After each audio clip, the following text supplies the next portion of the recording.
வணக்கம். Subalakshmi lactation councillor, Velammal hospital. நம்முடைய குழந்தைகள் அறிவுள்ளவர்களாகவும் ஆரோக்கியம் உள்ளவர்களாகவும் பாசமாகவும் வளர்வதற்கு தாய்ப்பால் கொடுப்பது என்பது மிகவும் அவசியம்.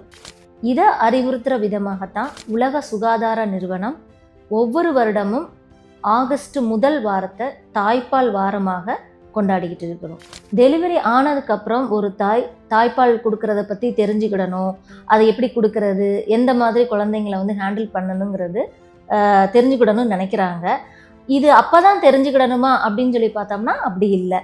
கர்ப்ப காலத்திலேயே ஒரு தாயானவங்க தாய்ப்பால் கொடுக்கறத பற்றி ஒரு தெளிவான ஒரு விழிப்புணர்வு அவங்க தெரிஞ்சுக்கிட்டாங்க அப்படின்னா அவங்க தாய்ப்பால் கொடுக்கறதுல எந்த பிரச்சனைகளுமே வராது. குழந்தை உருவான நாள்லேருந்து அதோட 2 வயது வரைக்கும் உள்ள அந்த 1000 நாட்கள் மிக முக்கியமான காலம். முதல் 6 மாதம் தாய்ப்பால் மட்டும்தான் கொடுக்கணும்.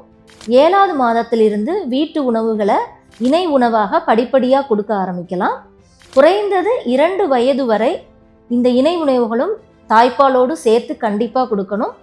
2 வயதிற்கு மேலேயும் தாய்ப்பால் கொடுப்பது என்பது மிகவும் சிறப்பான ஒன்று தான். குழந்தைக்கு பால் பத்தலை, தாயால் குழந்தைக்கு டைரெக்டாக பால் கொடுக்க முடியல, இரட்டை குழந்தைகள், சிசேரியன் மூலமாக குழந்தை பிறந்தது, குறை மாதத்தில் பிறந்த குழந்தை, குறைவான எடையில் பிறந்த குழந்தை, இது மாதிரி எந்த ஒரு காரணமும் தாய்ப்பால் கொடுப்பதற்கு தடையாக இருக்காது.